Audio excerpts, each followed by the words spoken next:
O'Reilly, thanks for watching us tonight. The slacker factor. That is the subject of this evening's Talking Points memo. Apparently, Mitt Romney has begun to take the offensive about comments that were offensive to liberal America. Earlier this week, Mr. Romney was seen on tape saying that many Americans would not vote for him because they want free stuff rather than earn their way. As Talking Points pointed out on Tuesday, that's largely true. So let's break it down. When I was teaching high school in Miami, Florida, there were three kinds of students in my class. The first student worked hard and succeeded fairly well. The second student worked hard but found getting good grades difficult for a variety of reasons. They didn't fail, but they weren't scoring big. And the third type of student didn't work at all, and many of them made excuses for their failure to do so. Here's the point.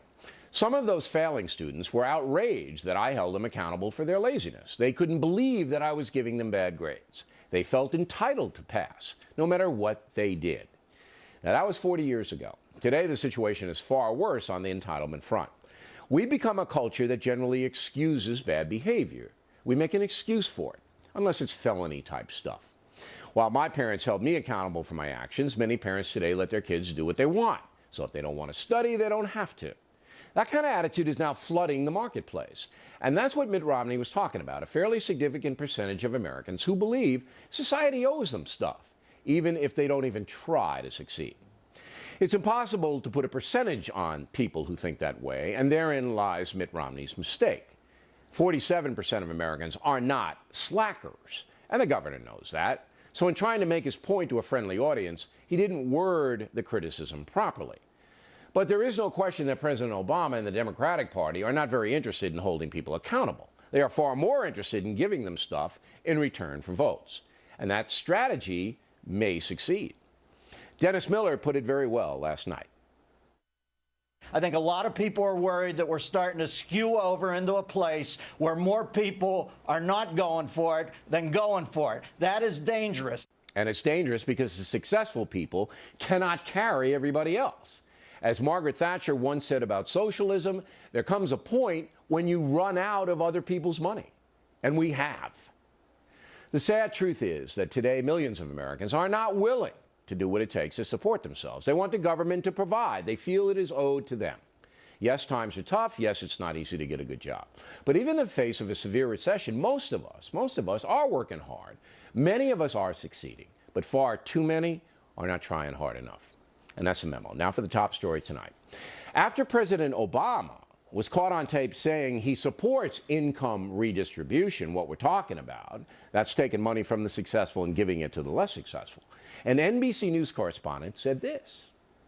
We have not authenticated this 14-year-old tape from Loyola College when Barack Obama was a state senator. So because we have not independently at NBC News and MSNBC authenticated it, we're not airing it.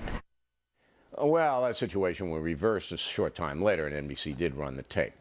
Joining us now from Boston, Democratic strategist Marianne Marsh, and from Los Angeles, Fox News analyst Leslie Marshall. Leslie, we'll begin with you. We had Thomas Friedman from the New York Times on this program yesterday, and I asked him this question. It's a very simple question because, as you know, Leslie, I am a simple man. Yes. Mr. Friedman, what country can you point to that practices income redistribution on a large scale that is powerful and successful in the world today? You didn't have one. Are you going to ask, is that my question? Yeah, because you're smarter than Friedman. So I'm asking you the same question. Mr. Friedman didn't have one. Do you? I do, actually. I have two countries, but right. I would say that, and I know that you're going to argue with me about this. I would say the United Kingdom and France, and actually Germany would be a better example because Germany, number one. Much better well, let me talk. Germany doesn't practice income redistribution. Neither does Switzerland, and those are the two most powerful economies in Europe. Britain is almost bankrupt, and so is France. France is now instituting a 75% tax on their wealthy citizens. So I don't think they're strong economically. In fact, I know they're not. So you basically can't point to one, Leslie. Can you, Marianne, can you give me a country that practices income redistribution on a large level that's economically powerful? Yeah, the United States of America. It's called taxes. And we've had them since the Constitution. Are And it's we're that tax economically system. powerful now? With a $16 trillion debt, 8% unemployment, and a deficit runs more than $1 trillion a year? We're economically powerful? Despite our troubles, we're still the most powerful nation in the world and the envy of all. And it's that system that made us that way. So wait a minute. And it works when people pay their fair share, Bill. And that's the problem Marianne, right now. you think that at this moment in history, in American history, that we are a powerful economic engine with all of the debt we have, with the huge deficit we have, with the unemployment rate as stubborn as it is, you think that we are prospering as a nation economically? We're not as well off as we have been, even as recently as 6-10 years ago, but we are still the wealthiest nation in the world, All right. period. We may be the wealthiest nation in the world, but it's not because of income redistribution. Now, Leslie, when Bill Clinton was president, we had a very good economy, as everybody remembers, all right?